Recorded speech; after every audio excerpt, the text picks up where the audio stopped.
ಇವತ್ತಿನ ವಿಡಿಯೋದಲ್ಲಿ ಕನ್ನಡದ ಹೆಸರುಗಳನ್ನು ಇಂಗ್ಲೀಷ್ನಲ್ಲಿ ಬರೆಯುವುದು ಹೇಗೆ ಅಂತ ನೋಡೋಣ. ಮೊದಲನೇದಾಗಿ ಅ ನು ಚ, ಇದು ಕನ್ನಡ ಬರದೇ ಇರೋರಿಗೋಸ್ಕರ ಕನ್ನಡ. ಅದನ್ನು ಇಂಗ್ಲೀಷ್ನಲ್ಲಿ ಹೇಗೆ ಬರೆಯೋದು ಅಂತ ನೋಡೋಣ. ಈಗ ಹಾಗೆ ಇದು ನಾವು ಕನ್ನಡದಿಂದ ಇಂಗ್ಲೀಷಿಗೆ ಬರೆಯುವಾಗ ಮಾತ್ರ ಇದು ಫಾಲೋ ಆಗುವಂಥದ್ದು. ಅದು ಬರೀ ಇಂಗ್ಲೀಷನ್ನೇ ನಾವು ಮಾಡುವಾಗ ಅದು ಬೇರೆ ಆಗುತ್ತೆ. ಏದ ಉಚ್ಚಾರಗಳು ಆ ಎ ಅಂತ 3-4 ರೀತಿ ಆಗುತ್ತೆ. ಅದರ ಬಗ್ಗೆ ವಿಡಿಯೋಗಳಿದೆ, ಬೇಕಾದರೆ ನೋಡಿ ನಿಮಗೆ ಆಸಕ್ತಿ ಇದ್ದರೆ. ಆದರೆ ಕನ್ನಡದಲ್ಲಿ ನಾವು ಬರೆಯುವಾಗ, ಹೆಸರುಗಳನ್ನು ಬರೆಯುವಾಗ ಎ ಅಂತಲೇ ಉಪಯೋಗಿಸ್ತೀವಿ. ಹಾಗೆ ಈಗ ನ ಮತ್ತು ನು ನು ನಗೆ ಏನು ಎನ್, ಹೀಗೆ ಉ ಉಚ್ಚಾರ ಬರ್ತಾ ಇರೋದ್ರಿಂದ ಯು. ಇಲ್ಲಿ ಅನು, ಇಲ್ಲಿ ಜಗೆ ಜೆ, ನಂತರ ಉಚ್ಚಾರ ಅ ಇರೋದ್ರಿಂದ ಎ. ಅನುಜ, ಅನಿತಾ ನೋಡಿ ನೀ, ಇಲ್ಲಿ ಗುಡಿಸು ಬರಿಬೇಕು, ಈ ಉಚ್ಚಾರದಿಂದ ಗುಡಿಸು, ಅನಿತಾ. ಇಲ್ಲಿ ಮತ್ತೊಂದು ಹೇಳಬೇಕು, ಇಂಗ್ಲೀಷ್ನಲ್ಲಿ ತ ಬಂದಾಗ ಕೆಲವರು ಟಿ ಎ ಕೂಡ ಬಳಸ್ತಾರೆ, ಹಾಗೆ THA ಕೂಡ ಬಳಸ್ತಾರೆ ನೋಡಿ. ಈಗ ಅನಿತಾ. ಹೋಗೆ ಎ, ನೀಗೆ ಇಲ್ಲಿ ಈ ಉಚ್ಚಾರ ಇರೋದ್ರಿಂದ ಐ, ಇಲ್ಲಿ ಉ ಉಚ್ಚಾರ ಇತ್ತು ಯು, ಇಲ್ಲಿ ಈ ಉಚ್ಚಾರ ಇರೋದ್ರಿಂದ ಐ. ಅನಿತಾ. THA, ಕೆಲವರು ಟಿ ಅಂತ ಕೂಡ ಬರೀತಾರೆ. ಈಗ ಅಕುಲ್, ಕುಲ್ ಬರಿಬೇಕಾದ್ರೆ ಕಗೆ ಕೊಂಬು, ಒಂದು ಅಕುಲ್ ಅಂತ ಹೇಳ್ತಾ ಇದ್ದೀವಿ, ಅದರಿಂದ ಈ ರೀತಿ ಬರಬೇಕು. ಈಗ ಮತ್ತೆ ಎ, ಇಲ್ಲಿ ಕ ಉಚ್ಚಾರ ಬರ್ತಿರೋದ್ರಿಂದ ಕೆ, ಸ್ವರ ಉಚ್ಚಾರ ಯು. ಅಕು ಇಲ್ಲಿ ಯಾವುದೇ ಸ್ವರ ಉಚ್ಚಾರ ಇಲ್ಲ, ಇಲ್ಲಿ ಅರ್ಧ ಅಕ್ಷರವನ್ನು ಬರೆದಿರೋದ್ರಿಂದ ಎಲ್ ಅಷ್ಟೇ. ಈಗ ಅರುಣ,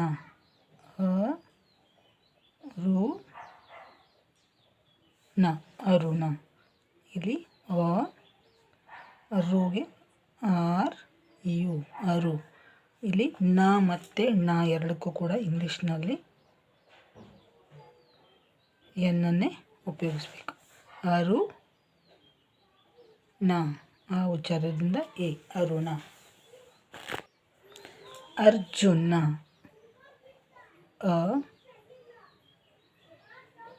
ಅರ್ಜುನ. ಈಗ ಇಲ್ಲಿ ಹೋಗೆ ಎ, ಇಲ್ಲಿ ನಾವು ಮೊದಲು ಅರ್ಕಾವತ್ತನ್ನು ಹೇಳ್ತೇವೆ, ಆದ್ದರಿಂದ ಫಸ್ಟ್ ಮೊದಲು ಆರ್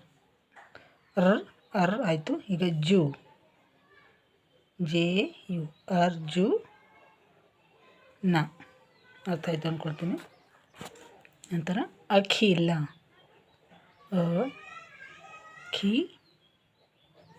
ಅಖಿಲ. ಇಲ್ಲಿ ಮತ್ತೆ ಎ, ಇಲ್ಲಿ ಖಿ ಇದೆ, KHI, ಖಿ, ಅಖಿ ಇಲ್ಲ. ಇದನ್ನು ನೀವು ಇಂಗ್ಲೀಷ್ ವರ್ಣಮಾಲೆಯನ್ನು ಮತ್ತು ಕಾಗುಣಿತವನ್ನು ಕಲಿತಿದ್ರೆ ನಿಮಗೆ ಇದೆಲ್ಲ ಈಸಿ ಆಗುತ್ತೆ. ನಾನು ಈಗಾಗಲೇ ಅಪ್ಲೋಡ್ ಮಾಡಿದ್ದೀನಿ, ಆಸಕ್ತಿ ಇರೋರು ನೋಡಿ. ಈಗ ಅಖಿಲ, ಈ ಉಚ್ಚಾರದಿಂದ ಐ, ಅಖಿಲ. ಕೆಲವು ಮಕ್ಕಳು ಏನು ಮಾಡ್ತಾರೆ, ಈ ಉಚ್ಚಾರ ಬಂದಿದೆ ಅಂತ ಹೇಳಿ ಇಂಗ್ಲೀಷ್ನ ಇ ಅನ್ನು ಬರೀತಾರೆ, ಅದು ತಪ್ಪು. ಈ ಉಚ್ಚಾರ ಬಂದಾಗ ಐ ಬರಿಬೇಕು. ಈಗ ನೋಡಿ, ಈ ಉಚ್ಚಾರ ಬೇಕು ಅಂತಂದ್ರೆ ಒಂದು ನೋಡೋಣ. ಗ ನೇ ಶ ನೋಡಿ. ಈಗ ಇಲ್ಲಿ ಎ ಉಚ್ಚಾರ ಬಂತು, ಆಗ ಗೆ ಜಿ ಎ. ನ ಮತ್ತು ನ ಎರಡಕ್ಕೂ ಎನ್ ಅಂತ ಹೇಳಿದ್ದೀನಿ. ಈಗ ಎ ಉಚ್ಚಾರ ಇರುವಾಗ ಈ ಗಣೇ ಶಾಗೆ SHA, ಈ ಶ ಬಂದರೂ SHA, ಷಟ್ಕೋನ ಶ ಬಂದ್ರೂ, ಇದು ಶಂಕು ಶ ಬಂದ್ರೂ SHA, ಷಟ್ಕೋನ ಶ ಬಂದ್ರೂ SHA. ಥರ ಅರುಣ, ಅರುಣ ಆಗಿದೆ. ಅರುಂಧತಿ ಬರೆಯೋಣ.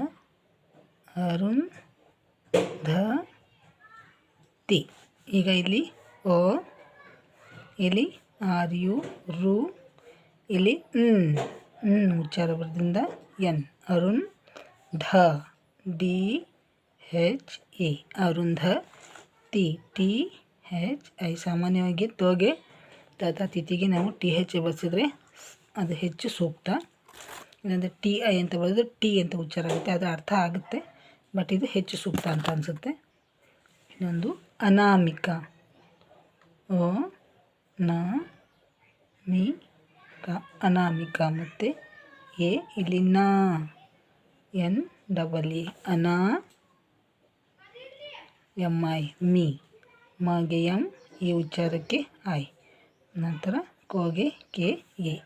ಇಲ್ಲಿ ಕೂಡ ಕೆಲವರು ಸಿಂಗಲ್ ಎನ್ನೇ ಬರೀತಾರೆ, ಅನಾಮಿಕ, ಅನಾಮಿಕ, ಹೀಗೆ ಕೂಡ ಬರೀತಾರೆ. ಅಶೋಕ, ಅ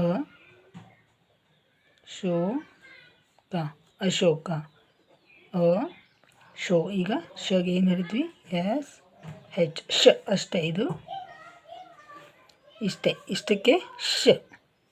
ಇಲ್ಲಿ ಓ ಉಚ್ಚಾರ ಬರ್ತಾ ಇರೋದ್ರಿಂದ ಓ ಆಯಿತಾ. ಅಶೋಕ, ಅಶೋಕ.